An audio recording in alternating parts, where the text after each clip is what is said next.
Hello friends, जय माता दी। कैसे हैं आप सब? दोस्तों, जान है तो जहान है। हेल्थ की प्रॉब्लम्स दिन पर दिन एज के साथ सबकी बढ़ती जा रही है। जैसे जैसे जनरेशन आगे जा रहा है वैसे वैसे सारे लोग अनफिट होने लग गए हैं। थोड़ी थोड़ी सी एज में इतनी ओबेसिटी हो गई है, इतना वज़न बढ़ रहा है लोगों का, इतनी सारी बीमारियां, रोज़ हाथ पैर में दर्द, रोज़ नई नई टाइप की प्रॉब्लम्स, कभी मुंह में छाले, कभी कुछ कभी कुछ। इसका सीधा सीधा असर है ये सब हमारे फूड का, जो फूड हम खाते हैं, जो खाना हम खाते हैं। और इन्हीं बीमारियों में से धीरे धीरे बढ़ता हुआ एक जो जाल फैलता जा रहा है, घर घर में हो रहा है। हर 100 घर में आपको एक पेशेंट इस जाल का मिल ही जाएगा, और वो है कैंसर। दोस्तों, ज़्यादातर कैंसर ला इलाज ही होता है आज भी, क्योंकि जब तक वो पकड़ में आता है, हाथ से बात निकल चुकी होती है। लेकिन अगर हम चाहें तो उसको नेचुरल वे में कंट्रोल करके हम इसको अपने जीवन से निकाल सकते हैं। किसी ने कहा है हेल्थ इज़ वेल्थ, यानी जान है तो जहान है। दोस्तों, अपने आप को फिट रखने के लिए हम क्या क्या हथकंडे नहीं अपनाते हैं। जिमिंग करते हैं, डाइटिंग करते हैं, बहुत तरीके की चीज़ें करते हैं, पर हम जहाँ छोटी छोटी चीज़ें हैं वहाँ मार खा जाते हैं। हमारे जीवन में ये चीज़ें इतनी हद तक घुस चुकी है कि हमें एहसास भी नहीं होता कि ये चीज़ें हमारे लिए बुरी है, या ये चीज़ें इतनी तरह से हमारे जीवन को नुकसान पहुंचा सकती है, हमारे लिए डेंजरस हो सकती है। तो चलिए दोस्तों, पहले हम थोड़ा समझ लें कि कैंसर होता क्या है, इसके लक्षण क्या होते हैं। जैसे जैसे हमारे जीने का लाइफस्टाइल चेंज हो रहा है, हम नए नए बीमारियों को जन्म दे रहे हैं। और इन सब का कारण, जैसे मैंने बताया, खाने पीने में चेंजेस, हमारी जो लाइफस्टाइल चेंजेस है, हमारी लाइफस्टाइल इन सब बीमारियों का एक सबसे बड़ा कारण हो गया है। कैंसर से पीड़ित मरीज जल्दी ठीक तो नहीं होते, क्योंकि इस बीमारी के लक्षण का पता देर से चलता है। शरीर में 100 से 1000 तक खराब सेल्स होते हैं, और हर समय हमारी बॉडी में नए न्यू सेल्स पैदा होते रहते हैं। पुराने सेल्स हट जाते हैं, पर कैंसर होने पे लाल और जो रेड ब्लड सेल्स है और वाइट ब्लड सेल्स है, उन दोनों का जो रेशियो है, उन दोनों का जो संतुलन है, वो बिगड़ जाता है, और सेल्स की बढ़ोतरी कंट्रोल से बाहर हो जाती है, जो कैंसर का रूप ले सकती है। दोस्तों, स्किन से भी हो सकता है, ग्रंथियों से हो सकता है कैंसर, खून का कैंसर हो सकता है, हड्डियों से संबंधित हो सकता है कैंसर। ज़्यादातर इन कैंसर होता है नशे का सेवन करने से, खान पान से, मोटापे से, हेपेटाइटिस या एचआईवी से। महिलाओं में ज़्यादातर कैंसर की वजह होती है बच्चों को अपने दूध नहीं पिलाने से, ज़्यादा गर्भ निरोधक गोलियां इस्तेमाल करने से, मासिक धर्म के बाद अगर अंडर आर्म या फिर ब्रेस्ट में गांठ दिखाई दे, ब्रेस्ट की त्वचा में कोई भी बदलाव होने से या गड्ढा हो जाने से। दोस्तों, कई बार मुंह में छाले हो जाते हैं जिनको हम इग्नोर करते हैं, मुंह पूरी तरह नहीं खुलता है, खाना खाने में, चबाने, निगलने या हजम करने में परेशानी से। दोस्तों, यूरिन की आदतों में बदलाव होने से, यूरिन में अगर खून आने लगे तो, लगातार खांसी होने से, आवाज़ के बैठ जाने से, खांसी के दौरान खून आना, किसी भी शरीर के हिस्से में गांठ हो जाना, खून की कमी होना, प्रोस्टेट के परीक्षण के नॉर्मल रिजल्ट्स ना आना, मेनोपॉज के बाद भी खून आना। दोस्तों, ये सब लक्षण होते हैं कैंसर के, और हमेशा साल में एक बार आपको रूटीन टेस्ट ज़रूर कराना चाहिए, ताकि आपको ये पता चल सके कि आपकी बॉडी में किसी तरह के चेंजेस तो नहीं आ रहे हैं। वो तो हम कराएंगे दोस्तों, लेकिन सबसे पहले बेसिक चीज़ पे आते हैं, वो है हमारा खान पान। अपने आप को फिट हम रखते हैं, लेकिन कई बार ऐसी जानलेवा चीज़ों का हम सेवन करते हैं जाने अनजाने, जो हमारी सेहत के लिए नुकसानदायक होती जा रही है, और कैंसर जैसी जानलेवा बीमारी हो रही है। दोस्तों, सबसे पहले जो हम यूज़ करते हैं वो है हाइड्रोजनेटेड ऑयल्स। ये ऑयल या तेल जिनको हम इस्तेमाल करते हैं खाना बनाने में, इसमें ट्रांस फैट्स होते हैं जो कैंसर, हृदय रोग, हमारी जो बॉडी की फाइटिंग स्पिरिट है, या प्रतिरक्षा प्रणाली जिसको हम हिंदी में कहते हैं, वो उनकी समस्याओं के कारण जाना जाता है। दूसरे होते हैं फ्रेंच फ्राइज़। दोस्तों फ्रेंच फ्राइज़ और आलू के चिप्स हमेशा से सबके फेवरेट रहे हैं। बचपन से वो तला हुआ आलू बोल करके घर पे खाते थे हम। आज वो फ्रेंच फ्राइज़ का रूप लेकर के डोमिनोज़ और सब जगह मैकडॉनल्ड्स पे रूप ले चुका है बुरी तरह से फ्रेंच फ्राइज़ का। और हम 100-100 रुपया एक आलू को तल के खाने के पैसे दे के आते हैं। दोस्तों फ्रेंच फ्राइज़ और फ्रेश फ्राइज़ जो भी आप बोलें, हाइड्रोजनेटेड ऑयल्स में तेज आंच पर तले जाते हैं। इस तेल को लोग बार बार यूज़ करते हैं, जिसकी वजह से कैंसर होने का खतरा बढ़ जाता है। मैं मीट के बारे में तो नहीं जानती हूँ ज़्यादा, बट प्रोसेस्ड मीट जो होता है, पैकेज्ड मीट होता है, लंच मीट, हॉट डॉग्स और सॉसेजेस जो होते हैं, वो प्रोसेस्ड मीट के सेवन करने से अग्नाशय में कैंसर होने का खतरा बढ़ जाता है। जो हम डाइट फूड्स खाते हैं, डाइटिंग के लिए हम जो पैक्ड फूड्स खाते हैं, आर्टिफिशियल कलर्स होते हैं, उसमें खाने वाले रंग मिलाए गए होते हैं, आर्टिफिशियल ही मिठास होती है, सैकरिन आदि का यूज़ होता है उसमें, और स्वाद के लिए डाइट फूड्स को पैक किया जाता है। और ये चीज़ें कैंसर, जितनी भी पैकेज फूड्स है उसका कम से कम इस्तेमाल करना चाहिए। मैं जानती हूँ जो लोग बाहर रहते हैं या हॉस्टल्स में रहते हैं, स्पेशली बच्चे या स्टूडेंट्स जो होते हैं, उनको पैकेज फूड बड़ा इजी लगता है, क्योंकि पेरेंट्स नहीं होते, मम्मी पापा नहीं होते पास में, फटाक से आया खोला।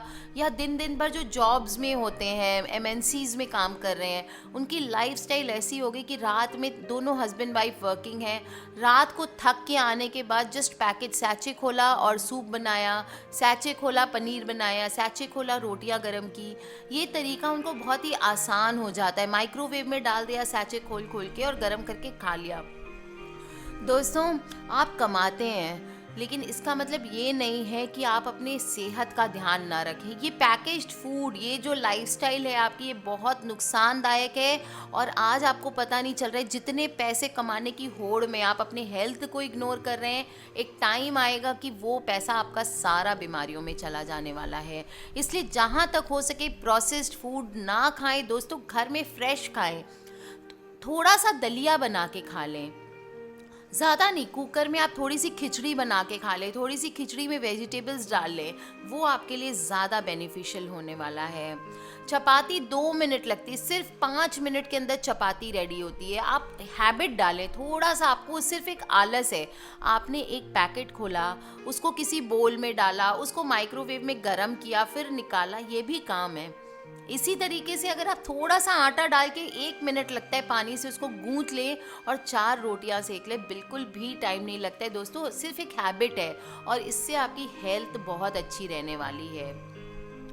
डाइट फूड्स तो बिल्कुल नहीं खाने चाहिए। जो पैकेज्ड फूड्स आते हैं वो सबसे ज़्यादा ख़राब होते हैं हमारे, क्योंकि आपको पता होना चाहिए बेकिंग। हम सोचते हैं कि किसी भी चीज़ को हमने फ्राई नहीं किया, उसको बेक कर लिया। आजकल ये फैशन है कि जैसे मठरियाँ बनाते हैं तो उसको हम क्या करते हैं कि फ्राई नहीं किया, बेक कर लिया। दोस्तों वो सिमिलरली हानिकारक होता है। बेकिंग भी इक्वली हानिकारक होता है जैसे कि फ्राई करना होता है। रिफाइंड जो हम वाइट फ्लोर यूज़ करते हैं, मैदा जिसको हम बोलते हैं, उसको यूज़ करने से शरीर में इंसुलिन की मात्रा बढ़ जाती है, जिससे हमारी बॉडी में कैंसर के सेल्स बढ़ जाते हैं। माइक्रोवेव में पॉपकॉर्न बनाने का बहुत ही तेज़ी से फैशन आया है, क्योंकि लोग सोचते हैं उसमें ऑयल नहीं लगता है, उसमें घी नहीं लगता है। दोस्तों ये बहुत डेंजरस होता है।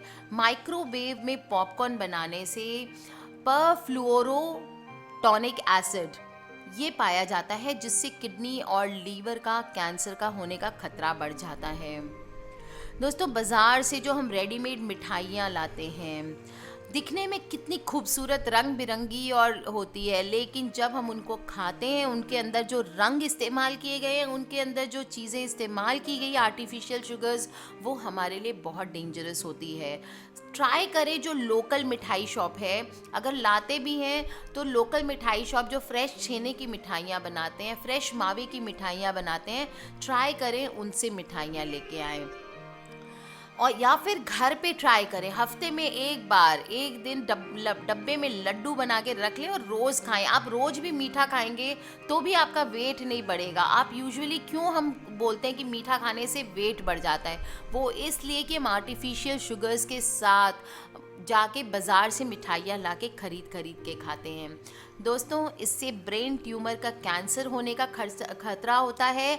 रिफाइंड शुगर सेहत के लिए बहुत ही हानिकारक होता है। इसका सेवन करने से इंसुलिन का लेवल तो बढ़ता ही है और कैंसर का ये कारण पड़ जाता है।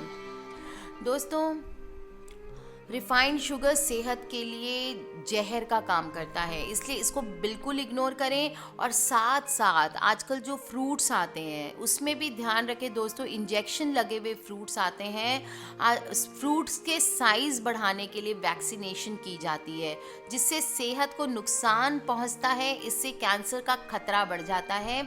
और यूरोप में आपको पता होना चाहिए कि इस तरह के फ्रूट्स तो बैन कर दिए गए हैं। तो आप बोलेंगे कि मैम फिर हम फ्रूट्स कहाँ से खाएं, कहाँ से खरीदें? दोस्तों, फ्रूट्स जो लोकल रेडी वाले आते हैं, जो लोकल वेंडर्स होते हैं, उनसे ट्राई करके खरीदें। मॉल्स में जाके सुंदर दिखने के लिए मॉल्स से फ्रूट्स एंड वेजिटेबल्स ना खरीदें। देसी जो फ्रूट्स एंड वेजिटेबल्स हम बोलते हैं, हर जगह, हर सिटी में, हर प्लेस में देसी वेंडर्स होते हैं। हम बड़े बड़े और खूबसूरत दिखने के चक्कर में मॉल्स के चक्कर लगा के या ऐसे फ्रूट मार्केट में चले जाते हैं जहाँ पे बड़ी बड़ी साइजेस के खूबसूरत दिखने वाले फ्रूट्स मिलते हैं। दोस्तों, ये आपकी सेहत के लिए हानिकारक होते हैं। जो देसी बेचने वाले आते हैं, ठेले पे, रेडियो में लेके घूमते हैं, ट्राई करें उनसे फ्रूट्स एंड वेजिटेबल्स लें।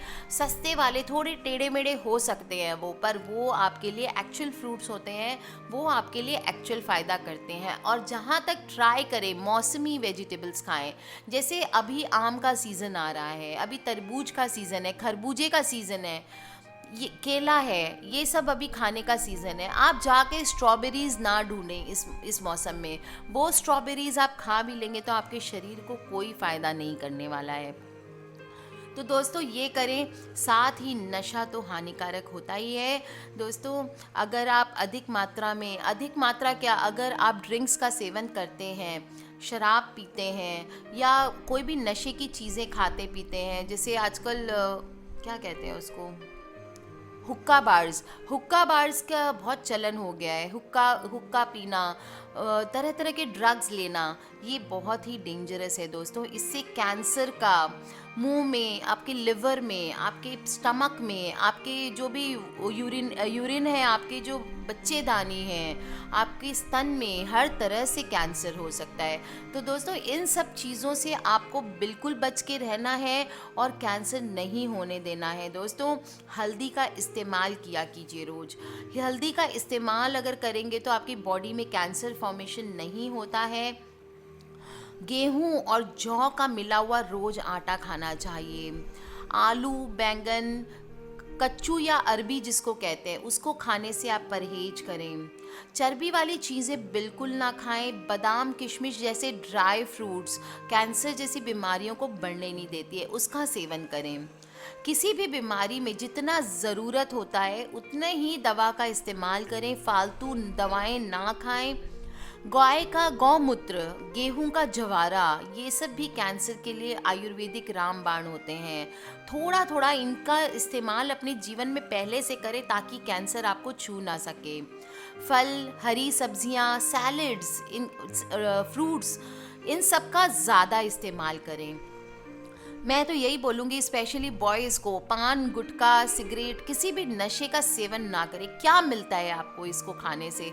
आज आप खा रहे, कल जब आपका मुंह खुलना बंद हो जाएगा, आपका चेहरे, पता है आपको, पान गुटखा खाने से गाल को पूरा काट के निकाल दिया जाता है। तो आप कितने बदसूरत लगने वाले हैं, आप खुद ये सोच के देखिए। आप बच तो जाएंगे पर आपकी जीने की इच्छा ख़त्म हो जाएगी। तो ये चीज़ से बचाने के लिए खुद को आज से ही बंद कर दें आप। ग्रीन टी पिया करें। ग्रीन टी बहुत ही अच्छा है, इसमें बहुत सारे एंटीऑक्सीडेंट्स होते हैं। फैट्स वाली चीज़, एक दिन हफ्ते में चीट डाइट लीजिए। संडेज़ को आप घूमने जाते हैं, उस एक दिन आप खाइए, मैं मना नहीं करती हूँ, कुछ भी खाइए, थोड़ी वसा की चीज़ें, पर बाकी दिन इसको इग्नोर कीजिए। नमक का इस्तेमाल कम से कम करें और रोज़ एक्सरसाइज करें। ज़्यादातर लोग लाल, नीले, पीले और पर्पल कलर के वेजिटेबल्स और सब्जियां नहीं खाते हैं। जैसे जामुन है, पपीता है, काले अंगूर हैं, तरबूज हैं, अमरूद हैं। ये सब चीज़ें खाने से कैंसर का खतरा कम हो जाता है। जितना हो सके नेचुरल चीज़ों का यूज़ करें। दोस्तों, बहुत सारी चीज़ें मैंने आपको बताई है, लिस्ट है लंबी कैंसर की बीमारियों के लिए। तो मैंने जो आज बेसिक चीज़ें आपको बताई है कैंसर के इलाज के लिए, घर पे खुद से आप कर सकते हैं दोस्तों, अपने आप को प्रोटेक्ट कैंसर से। तो ये चीज़ों का इस्तेमाल कम से कम करिए, और जो लाइफस्टाइल मैंने बताया है थोड़ा थोड़ा वो अपनाना शुरू करिए। आप खुद देखेंगे कि कैंसर आपके घर के दरवाजे से वापस लौट के चला जाएगा। तो दोस्तों, खिलखिलाते रहिए, मुस्कुराते रहिए, ज़िंदगी के मज़े उठाते रहिए। आज के लिए बस इतना ही। अपने दोस्तों से, अपनी फैमिली से शेयर करना ना भूलें, क्योंकि बहुत ही इन्फॉर्मेटिव है जो भी मैंने बताया, ये सबके जानने वाली बात है। इसलिए सबसे आपको इसको शेयर करना बहुत ज़रूरी है। और सब्सक्राइब करके रखें दोस्तों, ताकि हमारे आने वाले वीडियो से आप कनेक्टेड रहें। किसी भी तरह की प्रॉब्लम हो तो प्लीज़ मुझे वीडियो के नीचे आप लिख के पूछ सकते हैं, और खिलखिलाते रहिए। आज के लिए बस इतना ही। हैप्पी डे आप सबको। जय माता दी।